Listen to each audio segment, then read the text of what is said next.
ദൈവത്തിൻ്റെ അതിപരിശുദ്ധ നാമം മഹത്വപ്പെടുമാറാകട്ടെ.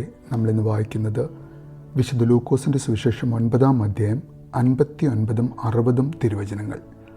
അവൻ വേറൊരുവനോട് പറഞ്ഞു, എന്നെ അനുഗമിക്കുക.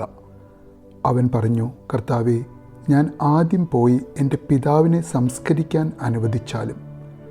അവൻ പറഞ്ഞു, മരിച്ചവർ തങ്ങളുടെ മരിച്ചവരെ സംസ്കരിക്കട്ടെ, നീ പോയി ദൈവരാജ്യം പ്രസംഗിക്കുക.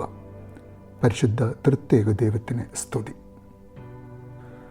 തൻ്റെ പിതാവ് മരിച്ചിരിക്കുന്ന ദിവസം ആ പിതാവിനെ നഷ്ടപ്പെട്ട മകൻ്റെ ഹൃദയം കണ്ട് തൻ്റെ പിതാവിനോടുള്ള അഗാധമായ പ്രേമത്തിൻ്റെ പരിസമാപ്തിയിൽ തൻ്റെ പിതാവിനെ നഷ്ടപ്പെട്ട ദിവസം ആ മകനെ ഒരു പുതിയ പിതാവാകുന്ന യേശു ആ മകനെ തൻ്റെ കൂടെ കൂട്ടാൻ അതിയായി ആഗ്രഹിക്കുന്ന യേശു ആ മകനെ തൻ്റെ പിതാവിനോടുള്ള സ്നേഹം ഇനി മറ്റു പലരിലേക്കും ഒഴുക്കുവാനായി ആ ദുഃഖത്തിൻ്റെ മൂർധന്യാവസ്ഥയിൽ നിൽക്കുമ്പോഴും ആ മകനെ തന്നിലേക്ക് ചേർത്ത് പിടിക്കുന്ന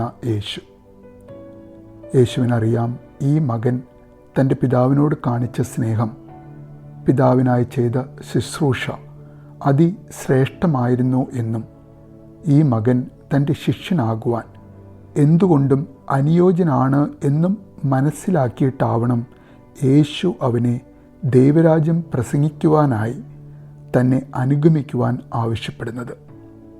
ദൈവരാജ്യം പ്രസംഗിക്കുന്നതിനു മുൻപേ ദൈവരാജ്യത്തിൻ്റെ പ്രവൃത്തികൾ പ്രവർത്തിച്ചു കാണിച്ച തൻ്റെ പിതാവിനെ വാത്സല്യത്തോടെ ശുശ്രൂഷിച്ച ആ മകനെ ദൈവം കൊടുക്കുന്ന ഒരു വലിയ സ്ഥാനം, ഒരു വലിയ ഉത്തരവാദിത്വം, തൻ്റെ ശിഷ്യനാകുവാനുള്ള വിളി, തന്നെ അനുഗമിക്കുവാനുള്ള വിളി. അപ്പനോടുള്ള സ്നേഹം കൊണ്ട് ആ മകൻ യേശുവിനോട് അനുവാദം ചോദിക്കുകയാണ്, ഞാൻ ആദ്യം പോയി എൻ്റെ പിതാവിനെ സംസ്കരിക്കാൻ എന്നെ അനുവദിച്ചാലും എന്ന്.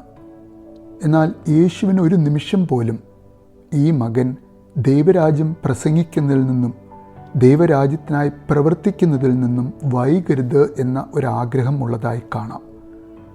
ഒരുപക്ഷെ അത്രയധികം ആ മകൻ്റെ ഹൃദയ വിശുദ്ധി, ഹൃദയ സ്നേഹം, ശുശ്രൂഷിക്കുവാനുള്ള മനോഭാവം യേശു മനസ്സിലാക്കിയത് കൊണ്ടായിരിക്കാം ആ മകനെ തൻ്റെ പിതാവിനെ സംസ്കരിക്കുവാനുള്ള സമയം പോലും യേശു കൊടുക്കാതിരുന്നത് എന്ന് നമുക്ക് കരുതാം.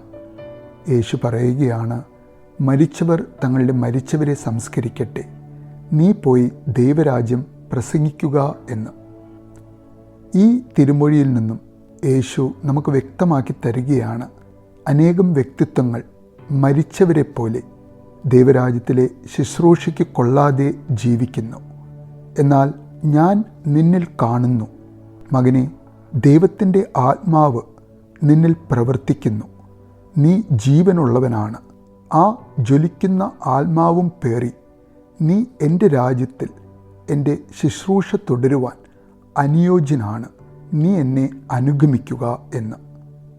നമുക്കും ആഗ്രഹിക്കാം, നാം ആയിരിക്കുന്ന സ്ഥലങ്ങളിൽ, നാം ആയിരിക്കുന്ന സ്ഥാനങ്ങളിൽ ജീവനുള്ളവനായി ഇരുന്ന് ദൈവത്തെ ആരാധിക്കുന്ന, ദൈവരാജ്യത്തിലെ നമ്മുടെ സഹോദരീ സഹോദരന്മാരെ ശുശ്രൂഷിക്കുന്ന ഒരു യേശുവിൻ്റെ യഥാർത്ഥ ശിഷ്യനായിരിക്കുവാൻ യേശു നമ്മെ ക്ഷണിക്കുന്ന അവൻ്റെ വിളിക്കായി നമുക്ക് കാതോർക്കാം, കാത്തിരിക്കാം.